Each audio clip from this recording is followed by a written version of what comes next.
Hi everyone, I'm Any New Province, and this week we're playing Dreadmaw Stompy for Net Benefits, the series where we explore the benefits of net decking in Pauper. Dreadmaw Stompy is an amazingly sweet deck that comes from Magic Online player X-File. They took it to a top 32 finish in the Magic Online Pauper Challenge and even wrote an article about it. I'll throw a link down in the description so you can check out X-File's write-up. Before I get into the deck tech, I just want to let you know that you can like the video or subscribe to the channel down below. I'd seriously appreciate it. It's a great way to let me know you've enjoyed everything, and it really encourages me to keep making great Pauper content. Alright, let's have a look at Dreadmaw Stompy. We'll start today's deck tech off by talking about the ways we're going to be generating a ton of mana to power out huge creatures. Our first ramp piece is Wall of Roots. Wall of Roots costs 1 and a green for an 0/5 defender. You can put a -0/-1 counter on Wall of Roots to add green mana to your mana pool. You can only activate this ability once each turn. Wall of Roots is going to help us get to 4 mana as early as turn 3, but we'd really like to get 4 mana as early as turn 2. We'll go over how we're going to do that next. First, we want to enchant a forest with either Wild Growth or Utopia Sprawl. Both enchant a land and allow that land to tap for an extra green mana whenever you tap it. If we happen to have an Arbor Elf on turn 2 when we commit one of these enchantments, we go straight up to 4 mana and start casting big beaters. Arbor Elf costs 1 green mana for a 1/1 elf druid and it untaps target forest. That's how it's going to generate 4 mana. We're going to untap the forest that's enchanted with Wild Growth or Utopia Sprawl. The rest of this deck is made up of huge creatures that are going to put a ton of pressure on our opponent. We're going to commit them as soon as we can so that we can end the game before our opponent can deal with them. First, we have the namesake card Colossal Dreadmaw. It costs 4 green for a 6/6 with trample. This thing is massive. It can attack through Augur of Bolas, Core Skyfisher, even Gurmag Angler. If we're on the defense and our opponent's attacking us with the Gurmfather, this is going to get in the way every time. We're also running Tangle Golem, which costs 7 generic mana for a 5/4, but will almost never pay 7 mana for it because it has affinity for forest, which means it costs 1 less generic mana for each forest you control, and we're probably going to control a few. We're also running 4 copies of Thundering Tanadon, another 4 mana creature. Well,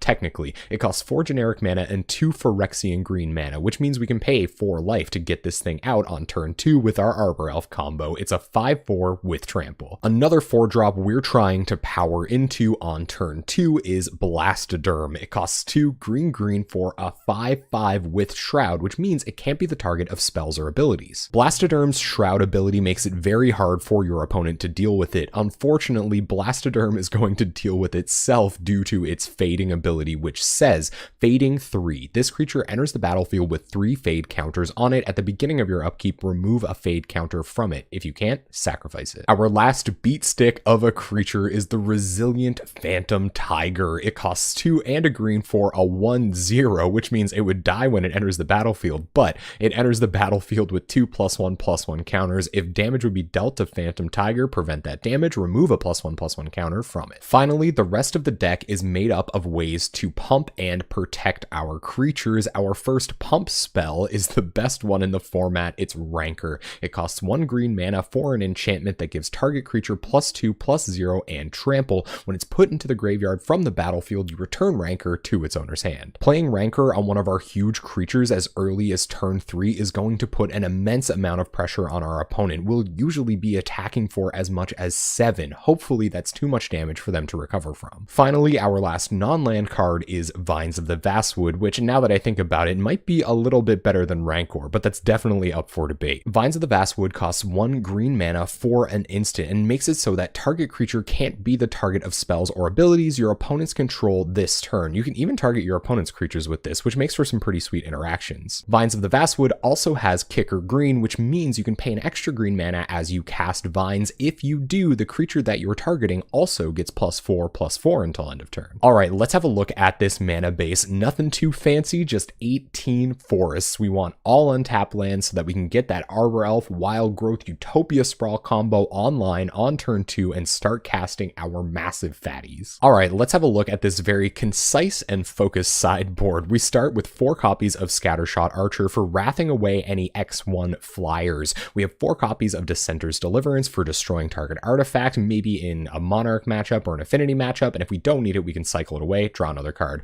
We have a Golgari Brown Scale package for dredging and gaining life when we're in those burn matchups, and we have 3 copies of Nylea's Disciple for gaining even more life in those burn matchups. There you have it, Dreadmaw Stompy. You should definitely check out the article that X-File wrote about this deck that I've linked in the description down below. We're going to take this deck into a league at twitch.tv/AnyNewProvince this Wednesday night at 7 p.m. Atlantic time. We're there every Wednesday night playing competitive Pauper decks. Before I go, I just want to remind you that you can like the video or subscribe to the channel down below. I'd seriously appreciate it. It's a great way to let me know that you've enjoyed everything, and it really encourages me to keep making great Pauper content. Thank you so much for watching. I hope you enjoyed this deck tech, and hopefully I'll see you on Wednesday night.